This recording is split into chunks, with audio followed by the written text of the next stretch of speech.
tout n'est pas aussi évident qu'il y paraît. Il est surprenant de voir combien de choses que nous tenons pour acquises cachent en fait une autre façon d'utilisation beaucoup plus facile. Et au moment où nous le découvrons, nous nous retrouvons dans un état de choc et nous ressentons la joie en même temps, puisque notre vie quotidienne devient beaucoup plus pratique. Voulez-vous alors connaître les choses que vous faites peut-être incorrectement dans votre quotidien? Installez-vous confortablement et découvrons ensemble les 20 choses que vous avez mal faites toute votre vie. N'hésitez pas à liker la vidéo si elle vous plaît et si vous êtes nouveau sur la chaîne, n'oubliez pas de vous abonner et d'activer la notification pour ne rater aucune de nos prochaines vidéos. On commence.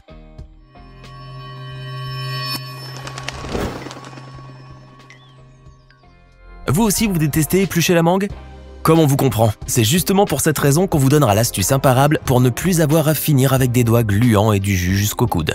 Commencez par couper votre fruit dans sa longueur en essayant de frôler le plus possible le noyau, pour laisser le minimum de chair dessus.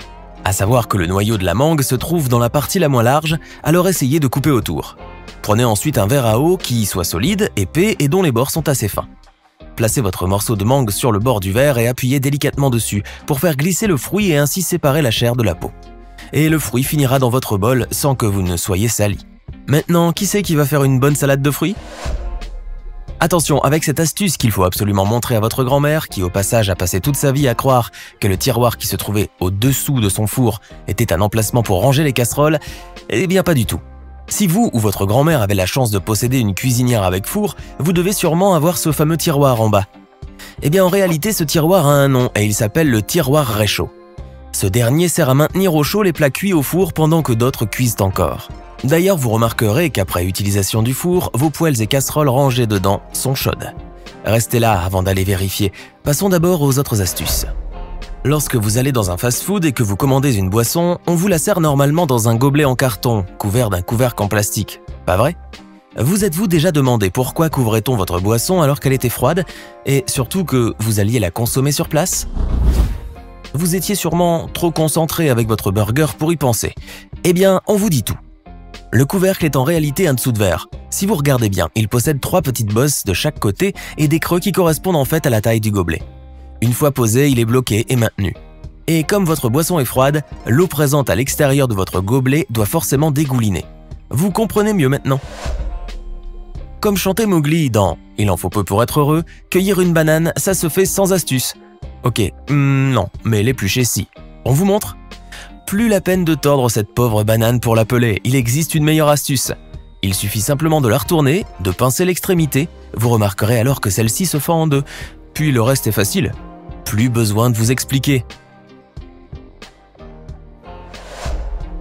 Ironie du sort maintenant, ce sont les Japonais qui apprennent aux Américains comment manger un burger.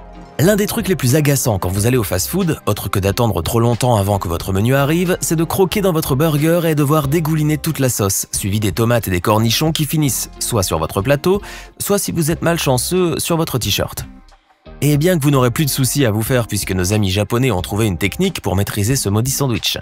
Ils recommandent de tenir le burger avec les 2 mains, de placer les pouces et les auriculaires en dessous et le reste des doigts au-dessus.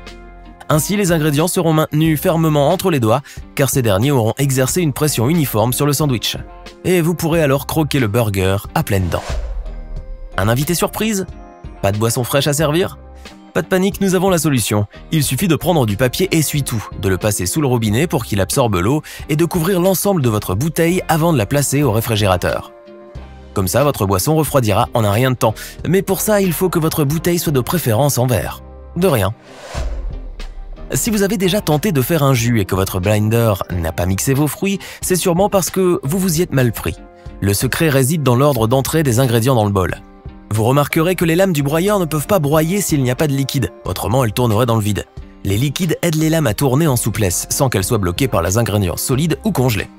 Vous devez donc commencer par insérer votre liquide, puis vos aliments solides en allant du plus petit au plus grand. Quant aux aliments durs, comme les glaçons par exemple, il est préférable de les laisser à la fin. C'est qui le roi du gazpacho maintenant? Vous en avez marre de vous acharner sur cette pauvre bouteille de ketchup qui a juré de ne pas vous en servir une goutte? Eh bien c'est parce que vous le faites mal. La prochaine fois que vous ferez un plat de frites, pensez à tenir la bouteille de ketchup légèrement en biais, et non pas en vertical comme vous aviez l'habitude de faire. Et au lieu de la secouer énergiquement, il suffit de la tapoter sur le dessus et vous verrez. Comme par magie, elle ne fera pas la rebelle cette fois-ci. Tout est dans la douceur. Si vous en avez assez que le fil de votre ordinateur se détache une fois que vous tirez légèrement dessus, eh bien cette astuce va beaucoup vous plaire. Avant de brancher la rallonge à votre appareil, faites un nœud avec les deux fiches. Comme ça, s'il vous arrive de vous éloigner, votre ordinateur, lui, ne lâchera pas prise. Marre de dépenser des 1000 et des 100 pour entretenir votre longue chevelure? C'est pour ça qu'aujourd'hui, on va vous donner une astuce pour les garder sains. Et en plus, souriez, c'est gratuit. L'un des innombrables faux pas que l'on fait avec nos cheveux est de se peigner la crinière en commençant par la racine et en progressant vers le bas. Mais sachez, mesdames, que cela ne fait qu'aggraver la situation puisque les nœuds, au lieu de se défaire, ne font que s'accumuler en bas de votre chevelure. Ce qui fait que vous forcez davantage sur les pointes qui, au final, se retrouvent toutes cassées et coincées dans votre peigne. Non seulement les cheveux restent emmêlés, mais c'est encore pire qu'avant. Commencez plutôt par peigner à la pointe des cheveux, puis progressez vers le haut jusqu'à mi-longueur avant de passer le peigne à partir des racines. Merci qui? Si vous êtes un grand amoureux de café, vous saurez que le sachet de sucre que l'on vous sert dans une terrasse ne s'ouvre pas à l'extrémité. Pour éviter que le sucre ne se répande partout sur la table, le sachet doit s'ouvrir au milieu et pour ce faire, il faut le déchirer en deux vers le milieu. Ainsi, le sucre ira directement dans votre café sans que vous n'en mettiez partout. Vous faites certainement partie des gens qui versent mal leur lait ou leur jus en brique. Vous versez votre lait en plaçant le bec vers le bas, de telle sorte à ce qu'elle soit le plus proche possible de votre bol. Sauf que vous en mettez quand même partout, n'est-ce pas? Ceux qui savent vraiment le faire versent le lait en plaçant le bec de la brique vers le haut. Le liquide se verse alors dans le verre sans éclaboussure. Qu'est-ce qu'on aime les grenades, elles sont fraîches, juteuses, sucrées mais en même temps tellement difficiles à éplucher. Savez-vous pourquoi? Eh bien tout simplement parce qu'on n'a jamais épluché les grenades comme il se doit. En vérité, il existe une technique imparable pour venir à bout de ce fruit. Commencez par retirer les extrémités de la grenade, ensuite par fendiller les côtés avec un couteau aiguisé. Au-dessus d'un récipient, séparez légèrement tous les côtés mais sans pour autant les dissocier les uns des autres. Retournez le fruit, puis à l'aide d'une spatule ou d'un bâtonnet, tapotez légèrement dessus.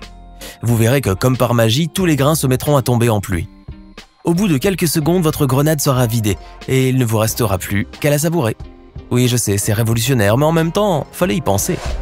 La pizza froide du lendemain n'est jamais agréable à manger, mais lorsque l'on n'a pas le choix et que l'on a un creux, il faut savoir faire avec les moyens du bord pour la rendre moelleuse.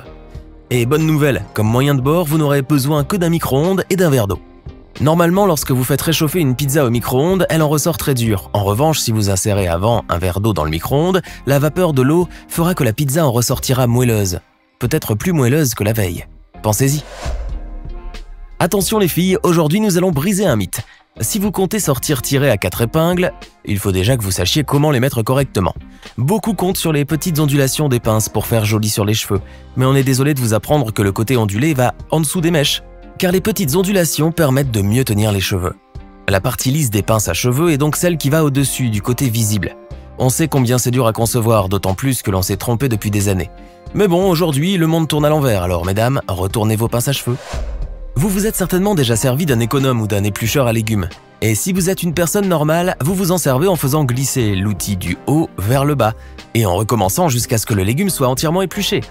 Eh bien, laissez-nous vous montrer une technique encore plus efficace et vous nous direz merci plus tard. Eh bien, il suffit simplement de faire glisser l'éplucheur du haut en bas, puis du bas vers le haut et de recommencer jusqu'à ce que le légume soit entièrement épluché. Si vous regardez bien, l'éplucheur possède en réalité deux lames, une en haut et une en bas, pour être utilisée dans les deux sens. Voilà une astuce rapide et efficace. Si vous vous êtes toujours demandé pourquoi les chips étaient vendus dans des espèces de sacs étranges, eh bien nous avons la réponse. Ces sacs sont spécialement faits pour être utilisés comme des récipients pour vos chips. Non, ce n'est pas une blague, regardez. Pour en faire un récipient, vous devez ouvrir délicatement votre paquet, replier les bords à l'intérieur et faire remonter ensuite les chips en les poussant par-dessous le sac. De cette manière, l'emballage des chips tient debout et se transforme en récipient. Pratique et économique. Et c'est là que vous vous demandez comment avez-vous fait pour ne pas y penser bien avant. Alors étonné? C'est normal, nous l'avons été autant que vous. Laquelle de ces choses vous a le plus surpris? Connaissiez-vous au moins l'une d'entre elles? Dites-le nous dans les commentaires. Ce n'est pas fini. Envie d'en voir plus? Regardez tout de suite une vidéo insolite, pleine de séquences incroyables et de découvertes inégalables sur la chaîne Eureka. Eureka est une chaîne consacrée aux listes insolites qui publie plusieurs fois par semaine des vidéos incroyables sur des sujets inédits.